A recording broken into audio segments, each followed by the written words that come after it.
Hello, everyone, and welcome into our Tuesday edition of the 5-Star News. I'm Kieran Freed. And I'm Isaac Delk. And Kieran, I hope you had a well-rested Thanksgiving break. I sure did.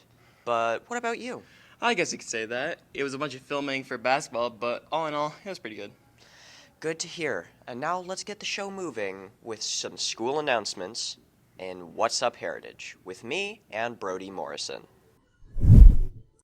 Welcome back to What's Up Heritage. Now let's get on to your Tuesday announcements. The Georgia Milestones EOC exams are getting close. They'll be happening between December 6th through 15th, so be sure to study for those tests. Also, final exams are closing in.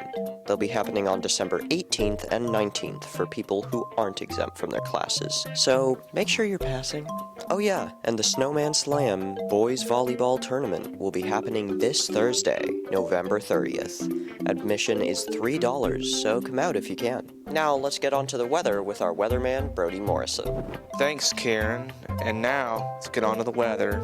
For Tuesday, we'll have sunny skies with a high of 48 and a low of 22. For Wednesday, we'll have more sunny skies with a high of 55 and a low of 29. And for Thursday, we'll have partly cloudy skies with a high of 60 and a low of 44. So be sure to wear a jacket this week. Now, let's get back to our anchors for more news. Thanks, guys. A lot is happening this week, for sure. But to the news now, and we're going to get you caught up on some things that just went down here at the school just prior to Thanksgiving break. Start with a quick recap of that big Thanksgiving food draft fundraiser that happened by FCCLA. The annual drive didn't bring in as much food this year as many years past, but we did meet a lot of the needs of families. Here's myself, Owen Bryant, with more of this fundraiser. Well, it went pretty well overall considering the high cost of food this year. We didn't have quite as many food items and cash equivalents as last year, but we still did really well. We had almost 2,500 food items and cash equivalents. So we felt like it was very successful. It helped out a lot of people. The high cost of food, though, I'm sure kept some of the food numbers down. I donated mostly to help those in need and give back to the community and the people who needed a meal during Thanksgiving, and also for extra credit. It feels amazing to win. We love to win in our class. Yes, we were so excited to win. We collected 479 items, and our students are really, really excited to help others. We always have expectations of winning, so we are like Alabama football this year, so roll tide, and we're going to dominate every year. Overall winners ended up being Miss Wilson's class got first, and her class is going to get the pizza party, and then Miss Lewis's class came in very close, only a few items and cash equivalents short of behind Miss Wilson's, and then Miss Petty's was in third. The food drive went really good. Our class won, I don't know about how much, but we donated 479 items. We're really excited. That's what it's all about, is helping others. We do enjoy the pizza and the winning and the kind of the glory that goes with winning. But in the end of the day, it's about all the families that we got to help. It feels really good. Miss Wilson really encouraged us to help out in our community. Well, I think it's great. We tried really hard to get first, but, hey, we didn't get there, and that's okay. It's for the community. Congrats to Miss Wilson's first block for winning the party, and thanks are in order for everyone who participated in this great event. And with the food drive over, the Key Club started a fundraiser of their own just prior to Thanksgiving break. Yep, it's the annual Stocking Full of Love fundraiser. Well, how does this one work, Kieran? Well, as far as I know, it's where our students can bring in new toys for Christmas for kids in our area. That's a good deal. Let's find out more from our reporters Parker Scott, Gabe Guppy, and David Butler. We are collecting toys this year for the Catoosa County Sheriff's Fund. All the toys stay locally here in Catoosa County, so we need unwrapped new toys. No toys that are like weapon type toys, so no Nerf guns, sorry. And then everything will get wrapped over the Christmas break and then delivered to families. I think it's really important for us because there's a lot of kids in Ringgold who don't really get toys sometimes during the Christmas season. So I think it's really important that we come together and we donate so that kids can. So you talk to your first block, and then a Key Club representative will come and pick up all the toys. And I think it's a good chance for kids who don't get a lot of toys or don't get toys at all to like have the chance to. It's just something I like doing. I do it every year, and not that it makes me feel good, but it's like nice to know that if someone needs a toy and I donate, then they have toys this Christmas. You can take them to your first block teachers, and we will collect them, and the winner will receive a donut, coffee, hot chocolate juice party. That's such a great way of helping out. And speaking of helping out, the Key Club is also very busy helping our local community up in Chattanooga just prior to the holiday. Key Club students worked with the River City Company on their event called Grateful. What did that entail? Here's Fast News reporters Parker Scott, Gabe Guffey, and David Butler again with more in this report. Key Club went downtown to do the Grateful Chattanooga Thanksgiving dinner, which they do every year. All the food and everything is donated, and they set up tables along Martin Luther King Boulevard, and then anybody and everybody can come down and sit together and eat Thanksgiving. It's a way to meet new people. It's a way for the businesses to connect with some of the homeless. And we went down there and we made buttons for them and handed out buttons and had a super time. And then I took all of them to Starbucks and we got coffee. Definitely an awesome way to help out. Congrats to that Key Club. Now to some news from our Future Farmers of America Club here at the school. Miss Handy's students were competing in their forestry competition earlier this month. How they do? Here's Fox News reporters Tom Pickett, Gage Brewer, and Bree Wilson with the story. So yesterday, our FFA kids competed in the Area 1 FFA contest for both wildlife and floriculture. Our wildlife team actually came in 4th out of 30-something teams. Floriculture, we don't know how they did yet. Our scores should be in later today. But honestly, it was a really good showing. Tyler Hamilton came in 1st for aquatics, and Owen Tollett placed 3rd for general ID. So a really good showing from those guys, and we've still got more contests to do. So I did the wildlife competition for FFA, and I did aquatics. So basically, we had identification for various species of fish and plants, and then there were also some questions about like stocking rates and fertilizer rates for pond management.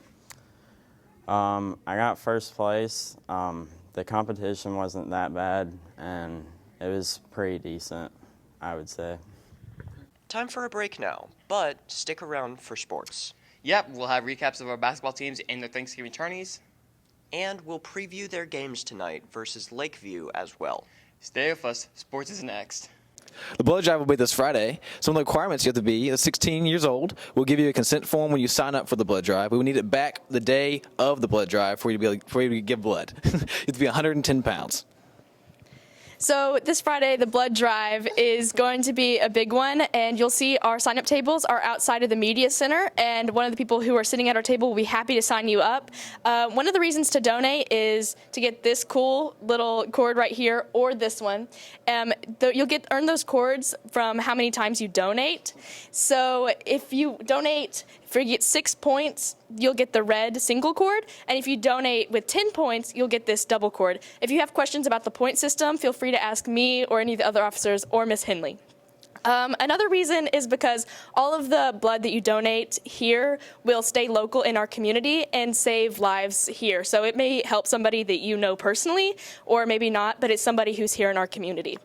And about your donation specifically, the day of, you need to be eating a good breakfast with plenty of protein to ensure that you'll be ready for it. And you also need to be drinking plenty of fluids, that means water, just to make sure that everything will go smoothly that day. And wear comfortable, loose clothing so you can have easy access for your veins.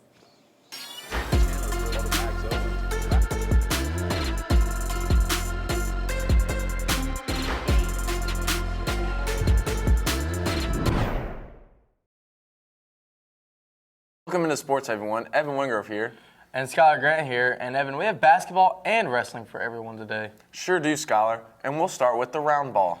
Okay, both our boys and girls playing over the break in the Ridgeland Thanksgiving tournament. Both teams went 2-1 in the tourney, and we'll host county rival LFO later tonight, right here at the Taj. For a quick recap of the tourney and a preview of that big game tonight, let's get over to Charles in the cut. Finished up the opening week of the season with a 2-1 record, 1-2 lost one. The one from Wednesday, of course, beat Dade County, beat CSAS, and then Wednesday evening managed to let the Murray County game kind of slip away from us late in the game in the fourth quarters. But thought we played okay for the week. A lot of areas we could improve on, and that's why we played those games early in the season. The Murray game kind of showed us where we are. I think we played pretty decent for the first start of the season. The first two games are pretty easy, and it was a good jump start. But this last game was a bit of a tough one, but it was still pretty good. But the good news is we had a good couple of days of practice, and moving on to tonight's game against LFO, which will be a big game for us, and of course a rivalry game, but also a chance to rebound from last Wednesday. So I think it's girls have really taken it on themselves to kind of get better and improve in some areas. So I'm looking forward to the challenge. I'm pretty excited and also nervous at the same time. I think it's going to be a good game, and I think we have a chance of winning. Yeah, pretty good start to the year over Thanksgiving break. Like a 20-point win over Chattanooga Homeschool, and then a 19-point win over Coahulla before losing to Murray in a close one to end the tournament. Lots of things to improve on, but guys played so dang hard, and the effort was great, and a really fun group to coach. So the first week we played a homeschool team, and they weren't really anything, so we did pretty good. And then the next day we played Coahulla Creek. We ran good offense that week. We moved the ball. We scored a lot. And then we played Murray, but we did not do any of that. We played horrible that game. Caden Lowry went off, but he was the only reason why we stayed in that game. But I'm looking forward to tonight against LFO. Should be a good game, but hopefully we come out with a dub. And tonight, play LFO at home, home opener. I know the guys are excited. Hopefully students are there, pack the place out. Very exciting to get the year started, and it's always fun to play LFO. Good luck tonight to both teams. To wrestling now, and Evan, we had the pleasure of spending a good portion of our break down in Savannah. Georgia wrestling in the South Effingham Turkey Duels. Yep, it was a great test for Coach Kraft, and the guys got to see how we stacked up against some of the best teams in the state. How'd the Grapplers do? Here's myself and Nolan Kaler with a quick recap of the tournament and a preview of our matches this week against CCS and Lakeview. We had some very tough competition down there. Our first match was a very close match. It was really a one-match flip. In fact, one of our guys was winning, and in the third period, he wore down and ended up losing the match, getting pinned. But so that one match would have made the difference in us winning and losing that match. Then the next match, we had to take defending state champions South Effingham, and they were very tough. We ended up losing to them. I think our score with them was 19-60. So, and then the next match after that, we wrestled Statesboro. We had a great match with them and beat them 78-6. Then we wrestled another top team from the state from last year, was Creekview, and we had a tough match with them. We lost to them 25-54, and then we wrestled Effingham County to end up, and we had a great match with them. We beat them 57-24. Wrestled on Tuesday, and the team did Nolan Kaler did good. That's one of the only standouts I've seen. Yeah, I mean, I wrestled 135. I thought we did pretty well. We definitely could have done better. I mean, I was like the only one that actually tried and wanted to work hard. No one else wanted it as bad as I did. I was the one who put heart and sweat and tears into it. I'm pretty sure everyone else, including myself, got pinned, so it was an all right weekend down in Savannah. Fun trip, though. Thanks for sports, you guys. And now it's time for some entertainment news coming out of the chorus department. Yep, several Mrs. Hamilton students qualified for All-State just prior to Thanksgiving break. Our 5-star news reporter Cole Denton spent some time with them and Miss Hamilton to find out more. Take it away, Cole. The first Saturday in November, several of our students went down to Woodland High School to audition for the Georgia Music Educators Association's All-State Chorus. And students, when they prepare for this audition, have to learn an Italian aria. So when they go in for their auditions, they need to sing an aria, which is just an art song in another language, and then they will sing their scales. They sing their major, minor, chromatic scales, and then they also will just pick up a piece of music and read. So they're reading at sight. So they do 3 sight singing examples. So this year we had 10 people pass the first audition. The students are Isaiah Dennis, Will Farmer, Kaylee Jackson, Caden Manjaris, Julia Petties, Peyton Reese, Claire Simpson, Olivia Talley, Keller Watson, and Maddox Weaver. So this is a difficult audition. The part that they just did is the most difficult because they compete against everyone else in the state of Georgia. And the students who are at the top, they have a cutoff score. So the kids who have the highest scores from across the state are the ones who are chosen to go. When I got results about All-State, I was thrilled and grateful because it'd be my 3rd year doing it, counting this year. And the process was a little difficult, but it was worth it all to learn a solo, sing that in front of judges, do scales, and you had to sight read 3 examples, all while maintaining above the cutoff score. And I feel like it was quite an audition, but I'm grateful for it. When I got the text that I made All-State, I was super excited. I think I screamed in the middle of class, but it's fine. Down at All-State, we had to sing a Italian aria piece, fully memorized, and we also had to do 3 sight reading examples all by ourselves, and Miss Hamilton prepared us so well, and we couldn't have made it without her. Following this, they'll have a second audition in January, and then if they pass the second audition, then they will go perform a concert in Athens in February. So I'm very proud of these students. I'm proud of all the students who audition because the whole process is a very educational experience. So go Generals. And with that, wrap up this Tuesday edition of the 5-Star News. We'll see you again on Friday with a brand new report. But until then, have a great day and stay classy, Heritage.